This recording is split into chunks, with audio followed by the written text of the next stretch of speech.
अगर मैं आपसे कहूं कि होली की शुरुआत आज के डेट में पाकिस्तान नाम का जो देश है वहाँ से शुरू हुआ था। तो क्या आप मानेंगे? अगर मैं ये भी कहूं कि होली और डोल यात्रा ये एक ही फेस्टिवल के दो अलग अलग रूप है, तो क्या आप मानेंगे? अगर मैं ये भी कहूं कि पाकिस्तान में सिर्फ एक दिन नहीं, करीब 3 दिनों तक ये होलिका दहन होती थी और करीब 9 दिनों तक होली मनाई जाती थी। तो क्या आप मानेंगे? मानने में थोड़ा मुश्किल हो रहा है ना? हेलो नमस्कार and welcome back to another video of my channel national international. और आज का ये वीडियो होने वाला है रंगों के, खुशियों के ये त्यौहार होली के बारे में। मेनली होली और डोल यात्रा, इन दोनों फेस्टिवल्स में डिफरेंस क्या है उसके बारे में, ये जो हम लोग होली सेलिब्रेट करते हैं उसकी उत्पत्ति कहाँ से हुई थी उसके बारे में। और अभी होली या डोल यात्रा जो भी आप कहें वो हर जगह पे कैसे सेलिब्रेट किया जाता है और हम लोग भी कैसे सेलिब्रेट करते हैं उसके ऊपर तो देरी न करते हुए चलिए आगे बढ़ जाते हैं इस वीडियो में। होली या डोल यात्रा जो भी आप कहें, ये हम हिंदू लोगों के कुछ मुख्य त्योहारों में से भी एक मुख्य त्योहार है। लेकिन ये त्यौहार अभी सिर्फ एक धार्मिक त्यौहार ही नहीं रह गया।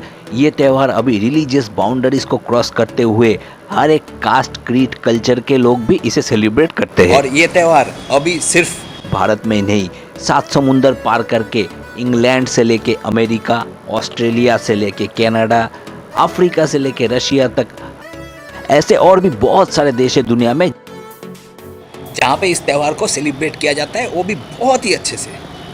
लेकिन क्या आप लोग जानते हैं कि होली की उत्पत्ति आज के डेट में कि पाकिस्तान के पंजाब प्रोविंस के मुल्तान शहर से हुआ था। क्यों चौंक गए ना? इसके बारे में पूरा डिटेल्स जानने के लिए हम लोगों को थोड़ा हिस्ट्री के बारे में भी जानना पड़ेगा। तो चलिए इस हिस्ट्री को भी थोड़ा जिस्ट में आप लोगों को बता देता हूँ। सदियों पहले हिरण्यकश्यप नाम के एक राजा थे और उन्हीं के कुल में जन्म लिया उनका पुत्र प्रहलाद, एक बहुत ही बड़े विष्णु भक्त थे। लेकिन समस्या ये थी कि हिरण्यकश्यप नहीं चाहते थे कि प्रहलाद किसी और की पूजा करे, क्योंकि हिरण्यकश्यप खुद को ही भगवान के रूप में प्रतिष्ठा करना चाहते थे। इसीलिए उन्होंने कड़ी तपस्या करके ब्रह्मा जी से एक वरदान भी प्राप्त किया, जिसमें यह कहा गया कि उनकी मौत की निर्णय वो खुद ही कर पाएंगे। और ये वरदान कुछ इस प्रकार का था कि हिरण्यकश्यप की मौत ना जमीन में, ना आसमान में, ना किसी इंसान से, ना किसी जानवर से, ना कि दिन के समय, ना ही रात के समय हो सकता है। लेकिन यह दूसरी तरफ सारे प्रजा हिरण्यकश्यप के भय से भयभीत होकर उनको ही भगवान के रूप में पूजने लगे। लेकिन हिरण्यकश्यप भली भांति ये जानते थे, अगर उनके ही खुद के ही पुत्र प्रहलाद दूसरे किसी देवता की पूजा करते रहे तो उनका स्थायी रूप से भगवान बन पाने का जो मंशा है वो कभी पूरा नहीं हो पाएगा। इसीलिए अपने खुद के ही पुत्र को हत्या करवाने के लिए हिरण्यकश्यप बहुत सारे हथकंडे अपनाने लगे। लेकिन उनके ये सारे हथकंडे नाकाम होने लग गए, तो उन्हें अंत में ये सुझाव मिला कि अपने ही बहन होलिका का सहायता लिया जाए। और होलिका को भी एक वरदान प्राप्त था कि आग इसको छू नहीं सकती मत। तो इसीलिए इन सब ने मिलकर एक परिकल्पना बनाया और उसी परिकल्पना के तहत होलिका प्रहलाद को गोदी में लेके जलते हुए आग में बैठ जाता, ताकि उस आग में जल के प्रहलाद की मृत्यु हो जाए। लेकिन होता है उसका उल्टा, क्योंकि होलिका का जो वरदान प्राप्त था उसके तहत होलिका अपने इस शक्ति को किसी अनैतिक या दुरुपयोग के लिए इस्तेमाल नहीं कर सकती। और हुआ भी ऐसा, उस वरदान का असर एकदम उल्टा ही पड़ गया। प्रहलाद तो उस जलते हुए आग से बच गया, लेकिन होलिका उस आग में जल के भस्म हो गई। और इसी चीज़ को तब से लेके आज तक हम लोग बुराई के ऊपर अच्छाई की जीत और होलिका दहन के इस फेस्टिवल के रूप में सेलिब्रेट करते आ रहे हैं। और इसी के कुछ समय बाद भगवान नरसिम्हा ने हिरण्यकश्यप का भी वध कर दिया और बुराई के ऊपर अच्छाई की जीत को स्थायी रूप से प्रतिष्ठा किया। और इसके बाद भक्त प्रहलाद ने भगवान नरसिम्हा के शरण में एक मंदिर स्थापित किया, जो कि भगवान नरसिम्हा का पहला मंदिर भी था। और ये मंदिर प्रहलादपुरी मंदिर के नाम से ही प्रसिद्ध है। लेकिन ये मंदिर आज के पाकिस्तान के पंजाब प्रोविंस के मुल्तान शहर में स्थित है, जो पहले तो भारतीय उपमहाद्वीप का ही हिस्सा था, क्योंकि पहले तो पाकिस्तान नाम का कोई देश था ही नहीं। लेकिन आज इस मंदिर का हालात बहुत ही बुरे तरीके का है। मेंटेनेंस नहीं होने की वजह से, और इस मंदिर पे कई बार अटैक भी हुए। लेकिन पाकिस्तान गवर्नमेंट इस मंदिर को रेनोवेट या रेस्ट्रक्शन करने के लिए भी कोई एफर्ट नहीं लेती। लेकिन आज भी ये माना जाता है मुल्तानी वो शहर और यही वो मंदिर है जहाँ से हमारा ये जो होली का फेस्टिवल है उसका शुरुआत हुआ था। अब आते हैं होली और डोल यात्रा में क्या डिफरेंस है उसके बारे में जानने के लिए। लॉन्ग स्टोरी शॉर्ट, डोल यात्रा के बारे में ये माना जाता है कि इसी दिन भगवान कृष्ण ने मुंह में फाग, जिसका मतलब होता है कलर, वो लगा के राधा जी को जाके अपना प्यार व्यक्त किया था। इसके बाद वो दोनों उस पल को, उस समय को सेलिब्रेट करने के लिए पूरे शहर में घूम के एंजॉय करने लगे। और डोल यात्रा मेनली बंगाल, त्रिपुरा, आसाम etc राज्यों में ही मनाया जाता है। और ये होली के एक दिन पहले ही सेलिब्रेट किया जाता है। तो यही था जिस्ट होली और डोल यात्रा में क्या डिफरेंसेस है उसके बारे में, होली का जो फेस्टिवल है उसकी उत्पत्ति कहाँ से हुई थी उसके बारे में। तो आइए चलिए अब देखते हैं आज के दिन में होली कैसे सेलिब्रेट किया जाता है उसको भी, और हम लोग भी कैसे होली सेलिब्रेट करते हैं उसको भी। ये जो जलता हुआ आग आप लोग देख रहे हैं, इसको बांग्ला में कहा जाता है नेड़ापोड़ा और हिंदी में कहा जाता है होलिका दहन। इसी के साथ शुरुआत होता है ये वाला त्यौहार। पहले तो हम लोग भी बहुत एंजॉय करते थे इस होलिका दहन के लिए, या नेड़ापोड़ा जो भी आप कहें। यहाँ वहाँ से सूखे पत्ते वगैरह जुगाड़ करके लाते थे और इस जलते हुए आग के बीच में पहले 2 मिट्टी के पुतले भी बैठा देते थे और इस आग में आलू वगैरह भी डालते थे। फिर उसको निकाल के इमली के साथ और मिर्चे के साथ खाते थे, बहुत टेस्टी लगता था। लेकिन अभी के बच्चों को तो ज़्यादातर पता भी नहीं है कि ये होलिका दहन का फेस्टिवल क्या है। पेरेंट्स लोग भी उतना उनको इनकरेज नहीं करते ये सब करने में। खैर जो भी हो, इस होलिका दहन के फेस्टिवल को सेलिब्रेट करने के बाद हम लोग चले जाते हैं मार्केट की तरफ। वहाँ से कलर यानी रंग जिसे कहा जाता है वो, उसके साथ पिचकारी, बलून, मास्क ये सब वगैरह खरीदने के लिए। लेकिन मार्केट में इतना ज़्यादा भीड़ था कि वहाँ का वीडियो तो मैं नहीं बना पाया। मार्केट से वो सब चीज़ खरीद के लाके फिर अगले दिन सुबह एकदम बॉडी में तेल वगैरह लगा के, टोपी वगैरह पहन के हम लोग निकल पड़े थे ये वाला होली का फेस्टिवल सेलिब्रेट करने के लिए। पहले तो हम लोग के यहाँ मटकी फोड़ने का भी ट्रेडिशन था, लेकिन अब भी वो भी बंद हो गया है। खैर जो भी हो, सबसे पहले तो सुबह सुबह पड़ोसी आंटी भाभी वगैरह ये सब आके मुझे और मेरे घर वालों को रंग लगा के जाती है और फिर कहती है कि वो लोग जो नाचेंगे अभी उसका एक वीडियो भी कर देने के लिए। तो मैं भी ऐसे करता हूँ, उन लोगों का नाचने का भी एक वीडियो बना देता हूँ। आप लोग थोड़ा वो वीडियो देखिए और पहले एंजॉय कर लीजिए। लेकिन हाँ, कॉपीराइट के डर से मैं ओरिजिनल म्यूजिक तो थोड़ा नहीं लगा सकता, उसके पीछे मैं थोड़ा होली वाला ही कोई दूसरा म्यूजिक लगा दे रहा हूँ। इतना मजा क्यों आ रहा है, तूने हवा में भांग मिलाया, अपना नशा क्यों हो रहा है, आंखों से मीठा तूने खिलाया।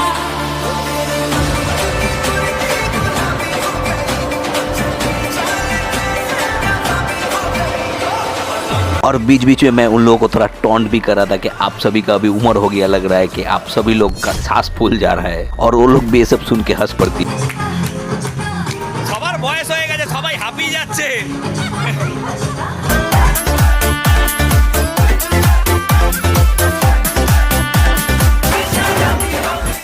फिर वहाँ से निकल कर अपने दोस्तों के साथ होली वगैरह खेल के हम लोग जा रहे थे हम लोग एक दोस्त के घर में, जो वहाँ पे छुपा बैठा था, आया नहीं था होली खेलने के लिए। फिर इसीलिए हम लोग एक पूरा टीम बना के उसके घर में ही जा रहे थे उसको रंग लगाने के लिए।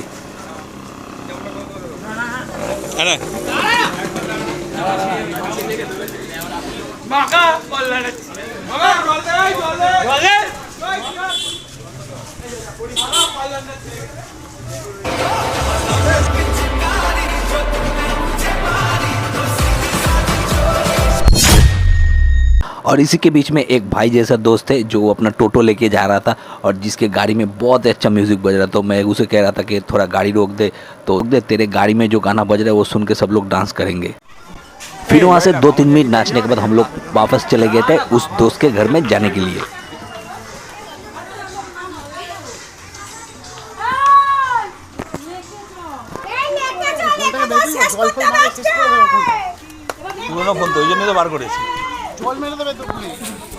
अब आप लोग देख लीजिए कि इसके साथ रंग से क्या क्या किया जाता है। और मैं भी चीख रहा था कि इसको बार बार फ़ोन कर रहा था, लेकिन ये फ़ोन वगैरह नहीं उठा रहा था। तो आप लोग पहले ये वाला भी सेगमेंट थोड़ा देख लीजिए।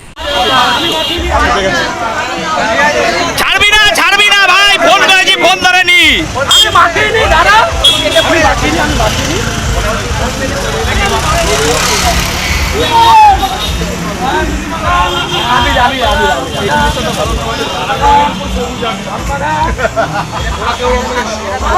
और मैं आगे से चीख चीख के कह रहा था मेरे पॉकेट में भी बहुत सारा रंग है, अभी कोई प्रॉब्लम नहीं है, जितना चाहे रंग लगा लो इसको। আমার পকেটে আছে ভাই, সবারটাই মাখানো, কোনো চাপ নেই। और वो गुस्सा होकर कह रहा था मैं रात को आके सबको रंग लगा दूंगा, ये वो वगैरह वगैरह। हम सब भी कह रहे थे लगा दे, जो करना है तू, जितना सारा रात पकड़ के तू रंग लगाते रहना। ঠিক আছে, রাতে মাখাবি তো, সারা রাত মাখা।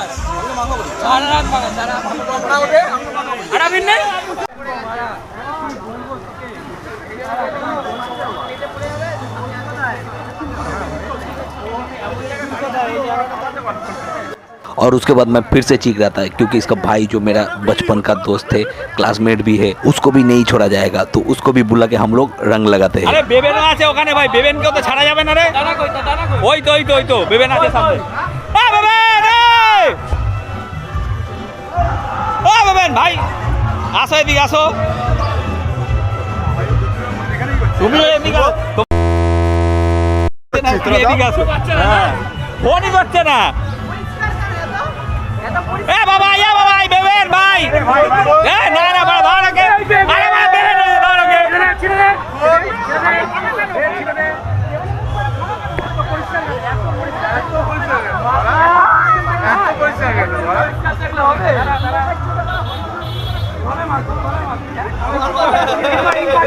और इसको देखिए इतना रंग लगाया था पर्पल कलर का कि लग रहा था कि कोलकाता नाइट राइडर्स का सपोर्टर है, ऐसा ही बना दिया था इसको। ও পুরো নাইট রাইডার্স বানিয়েছে ওকে বড় পুরো।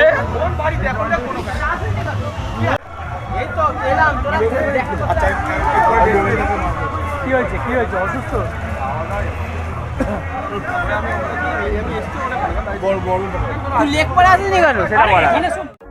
और वहाँ पे इसको रंग वंग लगाने के बाद हम लोग फिर वापस आ रहे थे। हम लोग जहाँ पे टाइम पास करते, देखिए रास्ते में सब कोई एकदम भूत और प्रेत बना हुआ है रंग लगा के एकदम। और यह स्क्रीन पे जिसको आप देख रहे हो वो मेरा भतीजा है, इसके साथ भी हम लोग बहुत मस्ती मजाक करते हैं, लेकिन ये माइंड नहीं करता, तो इसको भी पकड़ के हम लोग अरेस्ट करके इसको भी बहुत अच्छे तरीके से रंग लगा दिए थे। इसको भी रंग लगाने का कारनामा आप लोग थोड़ा देख लीजिए।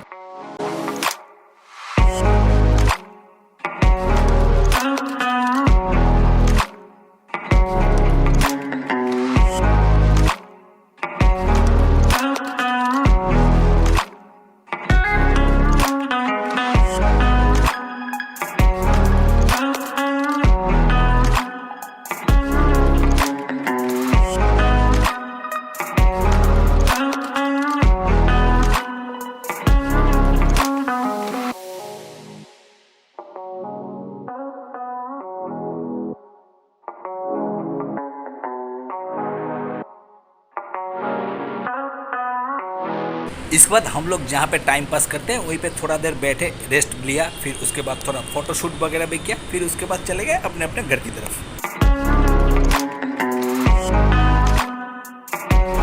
पहले तो हमारे यहाँ पे भी भांग वगैरह का प्रोग्राम होता था, लेकिन अभी तो सब लोग बिजी हो गए, इसीलिए वो वाला प्रोग्राम भी कैंसिल हो गया। खैर जो भी हो, इस वीडियो को मैं यहीं पे एंड कर रहा हूँ। ये वीडियो अगर आप लोगों को अच्छा लगे तो वीडियो में लाइक, शेयर और कमेंट कर दीजिएगा, और होली और डोल यात्रा में क्या डिफरेंसेस है उसके बारे में जान के, और होली ओरिजिनली कहाँ से ओरिजिनेटेड हुआ था इसके बारे में जान के आप लोगों को कैसा लगा वो भी मुझे कमेंट बॉक्स में ज़रूर बताइएगा, क्योंकि मेरे पास तो जितना इन्फॉर्मेशन था वो तो मैंने आप लोगों के साथ शेयर किया। अगर इसमें से कोई भी इन्फॉर्मेशन में कुछ भी थोड़ा गलत हुआ हो तो वो भी मुझे कमेंट बॉक्स में ज़रूर नॉक कीजिएगा। और साथ ही साथ मेरे फेसबुक पेज और इंस्टाग्राम का भी लिंक मैं डिस्क्रिप्शन में दे रहा हूँ, हो सके तो उन सभी को भी थोड़ा फॉलो कर दीजिएगा। Thank you.